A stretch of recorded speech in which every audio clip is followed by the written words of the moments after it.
Cumprimento a todos os amigos com a paz de Jesus. Seja bem-vindo ao estudo do grande conflito, o poder triunfante da verdade. Um novo imperador, Carlos V, subiu ao trono da Alemanha e os emissários de Roma se apressaram a apresentar as suas congratulações e induzir o monarca a empregar seu poder contra a reforma. De um lado, o eleitor da Saxônia, a quem o imperador Carlos devia a coroa, rogava-lhe para não dar nenhum passo contra o reformador Lutero, antes de lhe conceder oportunidade de se fazer ouvir. O imperador ficou assim colocado em posição de grande perplexidade e embaraço. Os adeptos do Papa não ficariam satisfeitos com coisa alguma que não fosse um edito imperial sentenciando à morte o reformador Lutero. O eleitor da Saxônia defendia firmemente que o Dr. Lutero deveria ter um salvo-conduto para poder com segurança comparecer diante de um tribunal de juízes sábios e prudentes que pudessem julgar imparcialmente a causa da reforma. A atenção de todos os partidos se dirigia agora para a Assembleia que fora convocada dos estados alemães para se reunirem em Worms, logo depois da ascensão de Carlos ao poder imperial. Pela primeira vez, os príncipes da Alemanha deveriam se encontrar com o seu jovem monarca numa assembleia deliberativa. De todas as partes da pátria haviam chegado a Worms os dignitários da Igreja e do Estado. Embora na Assembleia de Worms muitos outros assuntos fossem tratados, naquela vasta Assembleia o assunto que despertava mais a atenção e o interesse do povo era a causa do reformador saxônio. O imperador Carlos, previamente, havia encarregado o eleitor da Saxônia para trazer consigo para a Assembleia de Worms o reformador Lutero, prometendo uma proteção para Lutero e também que o assunto da reforma seria estudado por pessoas competentes, e Lutero estava ansioso para comparecer diante do imperador. Sua saúde achava-se naquela ocasião muito alquebrada. Não obstante, ele escreveu ao eleitor: "Se eu não puder ir a Worms com boa saúde, serei levado para lá doente como estou, pois se o imperador me chama, não posso duvidar de que é o chamado do próprio Deus. Ainda vive e reina aquele que preservou os 3 jovens na fornalha ardente. Se ele me não salvar, minha vida é de pouca importância. Não me compete decidir", dizia Lutero, "se a minha vida ou minha morte contribuirá mais para a salvação de todos. Podeis esperar tudo de mim, exceto fuga e abjuração. Fugir não posso, e menos ainda me retratar." Quando em Worms circulou a notícia de que Lutero viria àquela assembleia, houve uma grande excitação. Aleandro, que era o delegado papal, que fora especialmente confiado o caso, estava alarmado e enraivecido. Via que, com a vinda de Lutero, o resultado seria desastroso para a causa papal. O delegado papal tinha apreensões de que os eloquentes apelos e argumentos daquele reformador pudessem desviar da causa do Papa muitos dos príncipes. Então, com muita insistência, advertiu o imperador Carlos V contra o aparecimento de Lutero em Worms.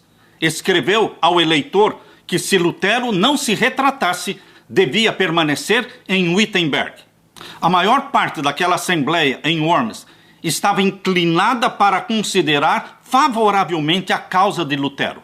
A princípio, Lutero não estava na dieta de Worms. E então o delegado papal Aleandro começou a derrubar verdade após verdade. Acusação sobre acusação lançou contra o reformador como inimigo da Igreja e do Estado, dos vivos e dos mortos, do clero e dos leigos, dos concílios e dos cristãos em geral. Nos erros de Lutero, dizia o delegado papal, existem provas suficientes para assegurar a queima de 100.000 hereges. O que são os luteranos? Perguntava o delegado papal. Eles são uma quadrilha de insolentes, pedantes, padres corruptos, devassos, monges, advogados ignorantes e nobres degradados, juntamente com o povo comum que eles transviaram e perverteram. quanto lhes é superior o Partido Católico em número, competência e poder. Foi com esses argumentos que o delegado papal tentou derrubar a reforma sem a presença de Lutero. Com tais armas, têm sido, em todos os tempos, atacados os defensores da verdade. Os mesmos argumentos ainda se apresentam contra todos os que ousam mostrar, em oposição a erros estabelecidos, mostrar os simples e diretos ensinos da palavra de Deus. Quem são estes pregadores de novas doutrinas? Exclamam os que desejam uma religião popular. São indoutos, pouco numerosos, de classes pobres, contudo pretendem ter a verdade e ser o povo escolhido de Deus. Quão superior em número e influência é a nossa igreja! Quantos grandes e ilustres homens existem entre nós! Quanto mais poder há do nosso lado! Essas argumentações, parecidas, muito parecidas com a do delegado papal, estas declarações ainda são repetidas hoje contra aqueles que querem defender as verdades da palavra de Deus. Estes são os argumentos que têm influência decisiva sobre o mundo, mas não são mais concludentes hoje do que o foram nos dias da Reforma. A Reforma não terminou com Lutero, queridos. A Reforma não terminou com Lutero, como muitos supõem. Continuará a Reforma até o fim da história deste mundo. Lutero teve uma grande obra a fazer, transmitindo a outros as verdades que Deus fez brilhar sobre ele. Contudo, não recebeu toda a luz que deveria ser dada ao mundo. Desde aquele tempo até hoje, nova luz tem estado continuamente a resplandecer sobre as Escrituras e novas verdades se têm desvendado constantemente. Estava sendo fácil para Leandro, o defensor papal, falar contra as verdades sem a presença de Lutero. Roma fruíra da mais favorável oportunidade para defender a sua causa, mas a aparente vitória de Roma era um sinal de derrota. Mesmo sem a presença de Lutero, o Espírito de Deus constrangeu um membro que estava presente na Assembleia de Worms para se levantar e falar contra os efeitos da tirania papal. Com nobre firmeza, o duque Jorge da Saxônia se levantou naquela assembleia principesca e especificou com terrível precisão os enganos e abominações do papado e os seus horrendos resultados. Não precisaria outra defesa tão hábil, uma denúncia mais hábil e convincente contra os abusos papais não poderia ter sido apresentada pelo próprio Lutero. O fato de ser o orador inimigo decidido do reformador, deu maior influência às suas palavras. Se abrissem os olhos das pessoas que estavam naquela assembleia, eles veriam ali a presença de anjos de Deus no meio deles, derramando luz celestial através das trevas do erro, abrindo as mentes e corações à recepção da verdade. Martinho Lutero não estava presente, mas a voz de alguém maior do que Lutero, for ouvida naquela assembleia. O concílio pediu, finalmente, o comparecimento de Martinho Lutero ali em Worms. Apesar dos rogos, protestos e ameaças de Aleandro, o delegado papal, o imperador Carlos V consentiu que Lutero deveria ser comparecido para estar ali. Quando Lutero recebeu a intimação para ir para a Dieta de Worms, ele disse: os secretários do Papa não desejam a minha presença em Worms. Eles desejam, sim, a minha condenação e a minha morte. Não importa, não orem por mim, mas pela palavra de Deus. Cristo me dará seu espírito para vencer esses ministros do erro. Desprezo-os em minha vida, triunfarei sobre eles pela minha morte. Estão atarefados em Worms com o intuito de me obrigarem a abjurar, e esta será a minha abjuração. Anteriormente, eu dizia que o Papa é o vigário de Cristo. Hoje, eu asseguro ser ele o adversário de nosso Senhor Jesus e o apóstolo do diabo. Lutero não deveria fazer sozinho a sua perigosa viagem. Além do mensageiro imperial, 3 dos seus amigos mais íntimos decidiram acompanhá-lo. Melanchthon insistiu para ir junto. Lutero pediu para que ele não fosse. Ele deveria permanecer. Se Lutero morresse, Melanchthon assumiria o seu lugar como líder da reforma. Disse Lutero: Se eu não voltar e meus inimigos me matarem, continue, Melanchthon, a ensinar e permanecer firme na verdade. Trabalhe em meu lugar. Se você sobreviver à minha morte, terá pouca consequência. No dia seguinte, souberam que os escritos de Lutero haviam sido condenados em Worms. Os mensageiros imperiais estavam proclamando por todos os lados o decreto do imperador e apelando ao povo para que trouxessem aos magistrados as obras proscritas do reformador. No seu trajeto para Worms, Lutero passou pela cidade de Erfurt.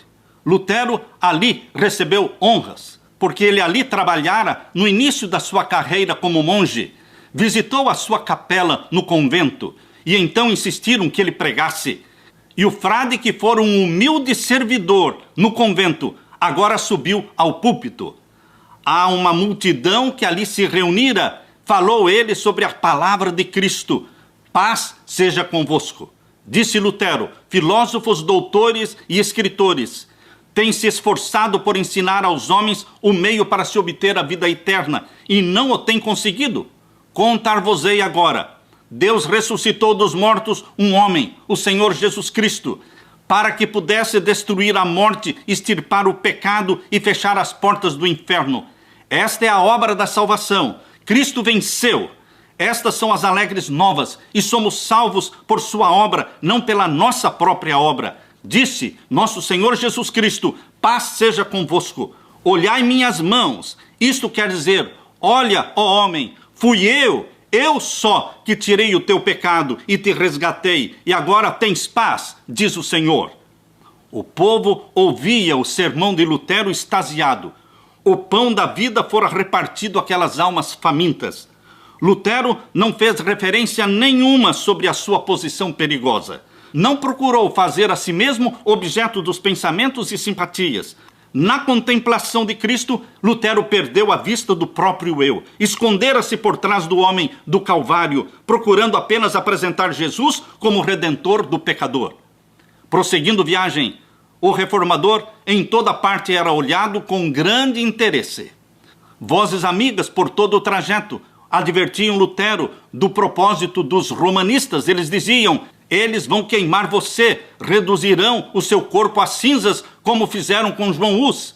Lutero respondia: ainda que acendessem por todo o caminho de Worms a Wittenberg uma fogueira cujas chamas atingissem o céu, em nome do Senhor eu caminharia pelo meio delas, compareceria perante eles, entraria pelas mandíbulas desse hipopótamo e lhe quebraria os dentes, confessando o Senhor Jesus Cristo.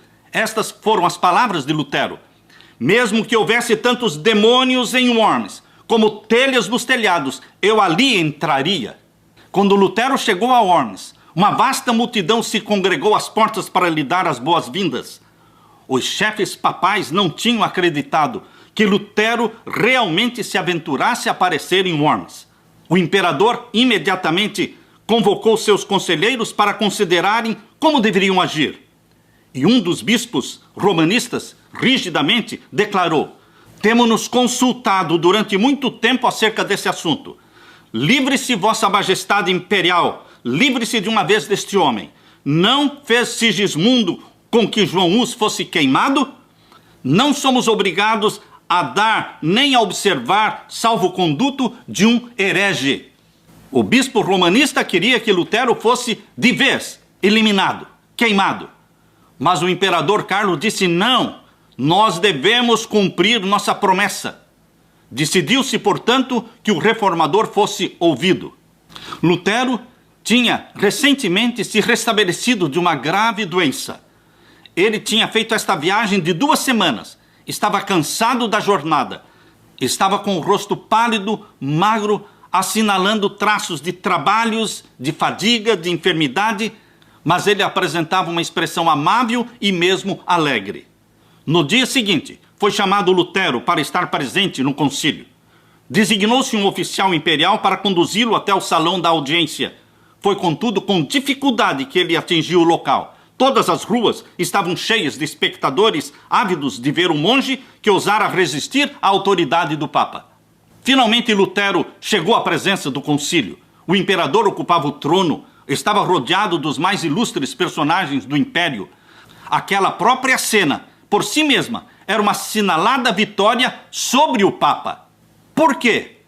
Porque o Papa condenara o reformador, e agora o reformador estava em pé diante de um tribunal que por esse mesmo ato se colocava acima do Papa. O Papa condenara ao silêncio perpétuo Lutero, e agora ele estava prestes a falar perante milhares de ouvintes, reunidos das mais longínquas partes da cristandade. Eles estavam ali. Roma descia do trono, e era a voz de um monge que determinava esta humilhação. Na presença daquela vasta, poderosa assembleia de titulares, o reformador, de humilde nascimento, parecia intimidado e embaraçado. Vários dos príncipes, observando a sua emoção, aproximaram-se de Lutero e lhe sussurraram nos ouvidos: não tema os que matam o corpo, mas não podem matar a alma. E um outro príncipe disse: quando fordes levados perante os governadores e reis por minha causa, ser-vos-á ministrado pelo Espírito de vosso Pai o que devereis dizer. Lutero se fortaleceu. Lutero foi conduzido a um lugar bem em frente do trono do imperador. Profundo silêncio caiu sobre a assembleia ali congregada. E então o oficial imperial se levantou e, apontando para uma coleção de livros, disse para o Lutero se ele reconhecia aqueles livros, aqueles escritos como sendo dele. E a segunda pergunta foi: se você os reconhece como seus, você está disposto a abjurar, a retratar-se das opiniões que nelas estão contidas? Lutero respondeu: quanto à primeira pergunta, eu reconheço serem estes meus livros. Quanto à segunda pergunta, visto ser uma questão que respeita a fé e a salvação das almas, e que interessa à palavra de Deus, o maior e mais precioso tesouro, quer no céu, quer na terra, eu agiria imprudentemente se respondesse sem uma reflexão. Por esta razão, com toda humildade, rogo a vossa majestade imperial conceder-me tempo para que eu possa responder sem ofensa à palavra de Deus. No dia seguinte, ele deveria comparecer para dar uma resposta final. Naquela noite, durante algum tempo, Lutero vacilou na fé. Temor e tremor lhe sobrevieram. Em angústia de espírito, lançou-se Lutero com o rosto em terra, derramando estes clamores intercortados, lancinantes, que ninguém senão Deus pode compreender perfeitamente. Orou Lutero, dizendo: ó Deus, todo-poderoso e eterno, quão terrível é este mundo! Eis que ele abre a boca para me engolir, e tenho tão pouca confiança em ti. Se é unicamente na força deste mundo que eu devo pôr a minha confiança, tudo está acabado. É vinda a minha última hora. Minha condenação foi pronunciada. Ó Deus, ajuda-me contra toda a sabedoria deste mundo. Faze isto tu somente, pois esta não é a minha obra, mas é tua obra. Nada tenho a fazer por minha pessoa, e devo tratar com estes grandes do mundo. Mas a causa é tua, Senhor. É uma causa justa e eterna. Ó Senhor, ajuda-me. Deus fiel e imutável, em homem algum eu ponho a minha confiança. Tudo que é do homem é incerto, tudo que é do homem vem e falha. Escolheste-me para esta obra. Sê a meu lado por amor do teu amado Jesus Cristo, que é minha defesa, meu escudo e torre forte. Esta foi a oração de Lutero para Deus na noite anterior de dar a sua resposta final no concílio de Worms. Ao ser de novo introduzido no dia seguinte à presença do concílio, o rosto de Lutero não apresentava receio nem embaraço. Calmo e cheio de paz, manteve-se como testemunha de Deus entre os grandes da terra. O oficial imperial pediu então a sua decisão sobre se desejava retratar-se das suas doutrinas. Lutero respondeu em tom submisso e humilde, sem violência e nem paixão.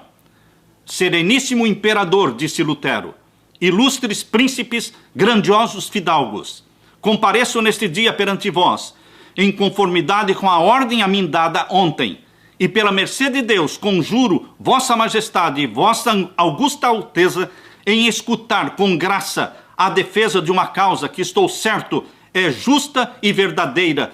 Se por ignorância eu transgredir os usos das etiquetas das cortes, rogo-vos perdoar-me, pois não fui criado nos palácios dos reis, mas na reclusão de um convento. Então, referindo-se à pergunta declarou que suas obras publicadas não eram todas do mesmo caráter. Em algumas, havia tratado da fé e das boas obras, e mesmo seus inimigos as declaravam não somente inofensivas, mas proveitosas. Abjurá-las seria condenar verdades que todos os partidos confessavam. A segunda classe dos seus escritos consistia em escritos que expunham as corrupções e os abusos do Papa. Revogar estas obras fortaleceriam a tirania de Roma, abrindo uma porta mais larga a muitas das grandes impiedades. Na terceira classe de seus livros, atacar indivíduos que haviam defendido erros existentes em relação a estes, confessou Lutero, francamente, que tinha sido mais violento do que convinha. Esses livros não poderia revogar, pois tal procedimento tornaria audaciosos os inimigos da verdade e então aproveitariam a ocasião para esmagar o povo de Deus com crueldade ainda maior.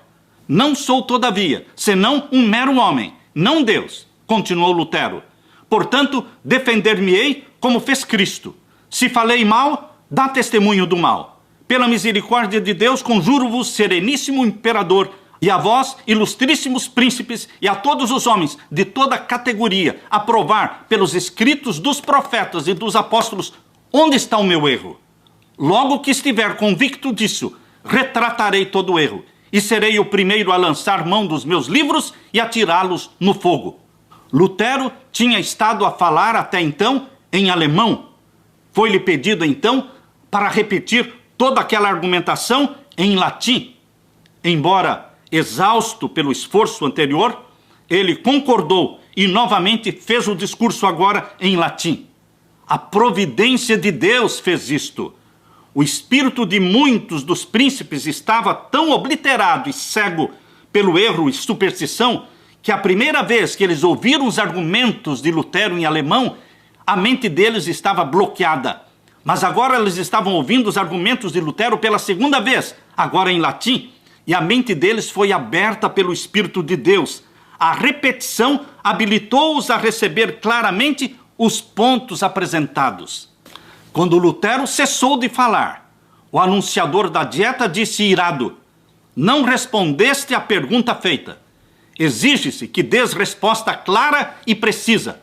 O reformador respondeu: visto que vossa sereníssima majestade e vossas nobres altezas exigem de mim resposta clara, simples e precisa, dar-vô-la-ei. E é esta: não posso submeter a minha fé quer ao Papa, quer aos concílios, porque é claro como o dia que eles têm frequentemente errado e se contradizem um ao outro. Portanto, a menos que eu seja convencido pelo testemunho das Escrituras, ou pelo mais claro raciocínio, a menos que eu seja persuadido por meio das passagens que citei, a menos que assim submetam minha consciência pela palavra de Deus, não posso retratar-me e não me retratarei, pois é perigoso a um cristão falar contra a consciência. Aqui permaneço, não posso fazer outra coisa. Deus queira ajudar-me. Amém. A luz do céu iluminava o semblante de Lutero. A assembleia ficou toda muda em silêncio. Em sua primeira resposta, Lutero falara em tom baixo, em atitude respeitosa, quase submissa. Os romanistas haviam interpretado isto como sinal de que lhe estivesse começando a faltar o ânimo. O próprio imperador Carlos, notando meio desdenhoso a constituição abatida do monge, seu traje singelo e simples maneiras, declarara: este monge nunca fará de mim um herege. A coragem e a firmeza que agora na segunda fala, Lutero mostrou, o poder e a clareza do seu raciocínio encheram de surpresa todos os partidos. O imperador Carlos, possuído de admiração, exclamou: este monge fala com coração intrépido e inabalável coragem. Muitos dos príncipes alemães olhavam com orgulho para Lutero, com alegria, porque ele estava representando a nação deles. Os partidários de Roma haviam sido vencidos. A causa do Papa parecia sob a mais desfavorável luz. Disse o anunciador da dieta: se você não se retratar, o imperador e os governos do império consultar-se-ão quanto à conduta a adotarem contra este herege incorrigível. Lutero disse calmamente: queira Deus ser o meu auxiliador, pois não posso me retratar de coisa alguma. Ordenou-se-lhe que se retirasse da dieta, enquanto os príncipes se consultariam juntamente. Em reunião, decidiram dar mais uma oportunidade para Lutero se retratar. Pela última vez, ele seria levado à Assembleia. Novamente foi feita a pergunta se ele renunciaria às suas doutrinas. E ele respondeu: não tenho outra resposta para dar, a não ser a que já dei. Era evidente que ele não poderia ser induzido, quer por promessas, quer por ameaças, a render-se ao governo de Roma. No dia seguinte, a resposta dada por Lutero, o imperador Carlos V fez com que fosse apresentada uma mensagem diante da dieta, anunciando a sua resolução de prosseguir com a política dos seus predecessores, mantendo e protegendo a religião católica e o papado. Visto que Lutero se recusara a renunciar aos seus erros, seriam empregadas as mais rigorosas medidas contra ele e contra as heresias que ele ensinava. Embora o imperador Carlos tivesse rejeitado a luz revelada por Deus através do pronunciamento de Lutero, Carlos ainda insistiu que o salvo-conduto dado a Lutero deveria ser respeitado e que ele deveria voltar para casa em segurança. Insistiam agora os membros da dieta em duas opiniões contrárias.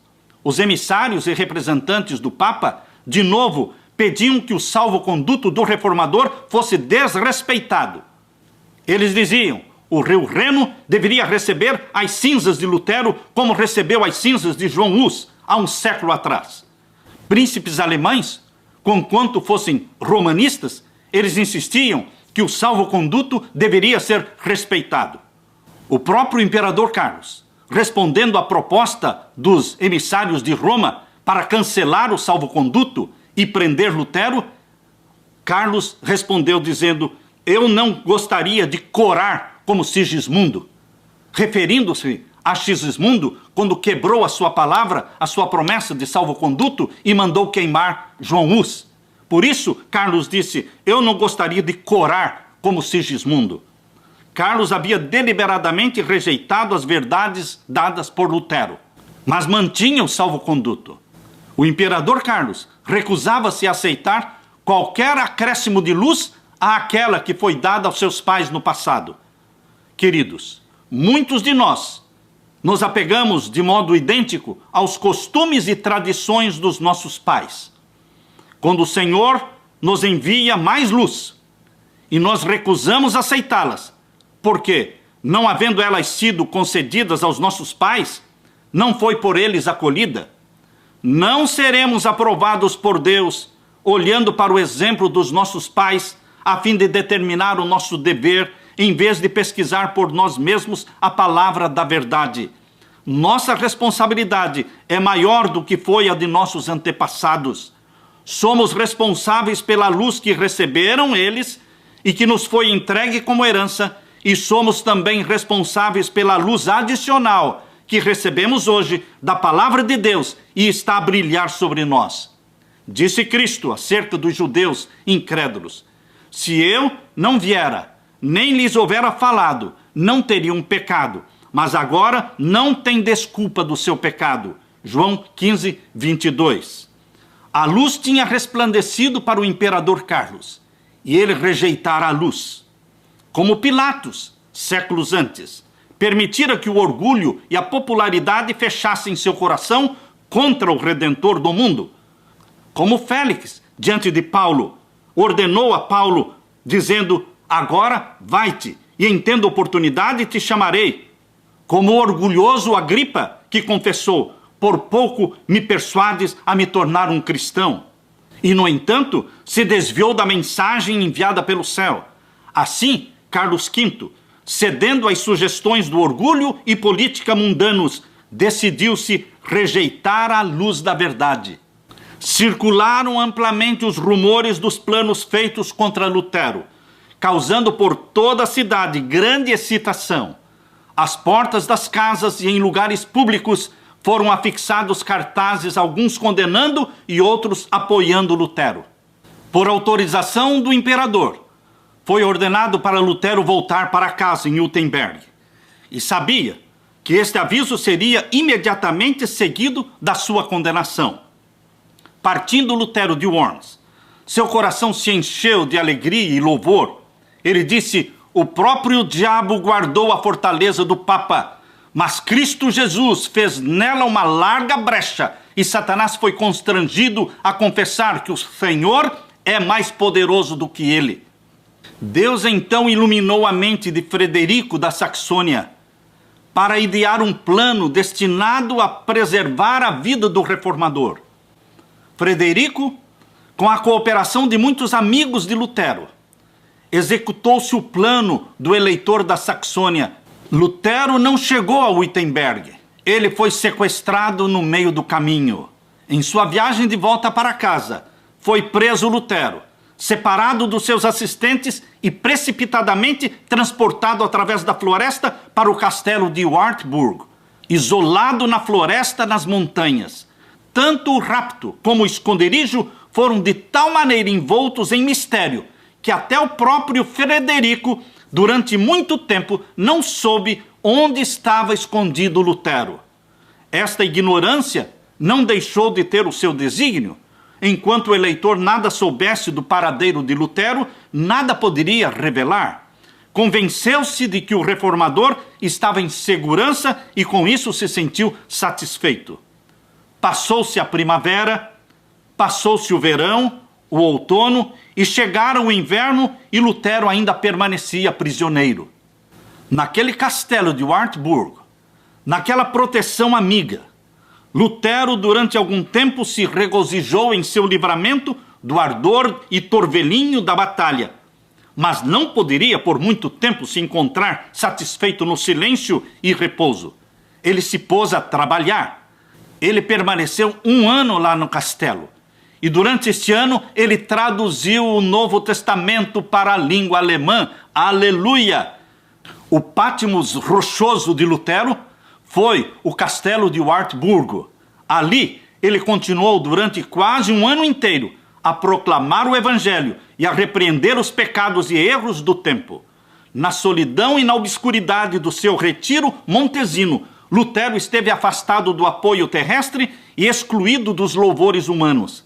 Foi desta maneira, salvo o orgulho e a confiança em si próprio. Se cumpriu a palavra de Deus que diz que todas as coisas contribuem para o bem daqueles que amam a Deus.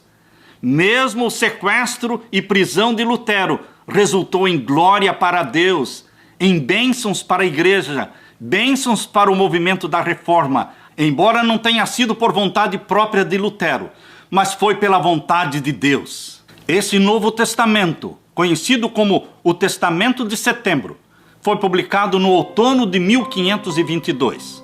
Ali naquele ano em que ele esteve prisioneiro no castelo, ele deixou a barba crescer, rapou o cabelo como um monge e passou a ser chamado por um outro nome, Junk George. Nos anos que se passaram, aquele castelo caiu no esquecimento. Quase 300 anos depois, os estudantes realizaram ali naquele castelo um encontro para reviver a importância do lugar para o movimento da reforma. A partir daí, o castelo de Wartburg passou a ser o lugar protestante mais visitado do mundo. Cerca de 35 mil pessoas visitam este castelo anualmente. Deus conduz nossa vida por caminhos misteriosos.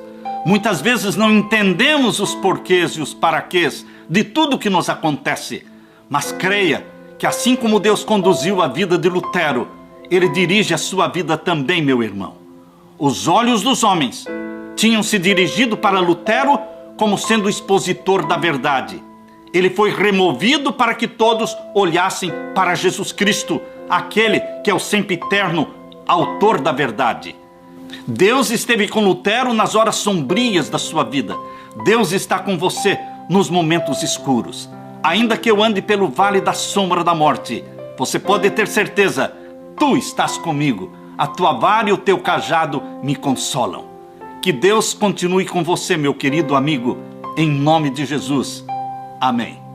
A jornada do grande conflito são 42 aulas. 42 aulas, 42 vídeos ilustrados com referência histórica, usando muito a Bíblia. Você vai se maravilhar com esses 42 vídeos. Por isso, meus queridos, nós estamos disponibilizando, nós estamos abrindo isso para você, para que você possa ter acesso a este material rico, precioso, que todo aquele que está se preparando para a volta de Jesus, que todos aqueles que amam a Jesus Cristo, estão vivendo nesta última geração, eles precisam todos se inteirar desses assuntos do grande conflito. Você precisa se beneficiar destas aulas que foram preparadas. No decorrer dos 42 vídeos, nós abordamos todos os capítulos do grande conflito. Falamos ali sobre o primeiro século, a destruição, a fundação do cristianismo, a destruição de Jerusalém. Nós falamos também sobre os mártires da Idade Média, falamos também sobre os grandes heróis reformadores, Pedro Valdo, João Wycliffe, e João Hus, e Jerônimo, e Martinho Lutero. E queridos, nós falamos também sobre a Revolução Francesa e o que fizeram com a palavra de Deus, a Bíblia, na Revolução Francesa. Um símbolo do que vai acontecer em nossos dias, agora no tempo do fim. Falamos também nos vídeos, abordamos o tema da maior profecia de tempo profético, os 2.300 anos, sobre o santuário celestial, doutrina fundamental para entendermos o plano da salvação. Falamos sobre a imutável lei de Deus, os 10 mandamentos que nunca foram abolidos, e o surgimento de Lúcifer, que se tornou Satanás. Este é um tema muito importante que nós abordamos nestas 42 aulas. Falamos também sobre como vencer a Satanás. Falamos também sobre a mortalidade, não a imortalidade, mas a mortalidade do ser humano. E queridos, nós falamos principalmente sobre o grande perigo da ameaça à consciência, quando a liberdade será abolida e o mundo não mais vai ter liberdade de imprensa nem religiosa, mas eles estarão todos sendo obrigados a guardar uma lei que vai impor o domingo no lugar do sábado. Este será o sinal da besta, o sinal do anticristo. Queridos, estas 42 aulas, 42 vídeos, foram preparados com carinho, em nome de Jesus, pela graça de Jesus. Hoje é o dia que você pode adquirir isto. O preço é apenas R$ 247. R$ 247 é o preço das 42 aulas. São mais de 40 horas aulas. Mais de 40 horas de aula falando sobre o livro O Grande Conflito. Queridos, vocês devem entrar no link que está aí abaixo, na descrição, e faça sua compra por R$ 247 de todo este material. É uma oportunidade única, nós estamos abrindo para você hoje. Você estará abençoando o nosso ministério. É verdade que você estará abençoando o nosso ministério adquirindo esse material, mas não somente isto, você estará se beneficiando grandemente. Muitos não leem o Grande Conflito, nunca tiveram oportunidade de ler o Grande Conflito. E agora você vai poder assistir o Grande Conflito através das 42 aulas. Eu tenho certeza absoluta de que o Espírito Santo estará sendo derramado sobre você enquanto você estiver assistindo cada uma das aulas. E o Espírito Santo estará trabalhando em você e fazendo as mudanças necessárias, preparando-nos, conscientizando-nos do tempo em que nós estamos vivendo. Portanto, meus queridos, entrem no link abaixo e vocês poderão então adquirir este material precioso. 42 aulas cobrindo toda a história do Grande Conflito.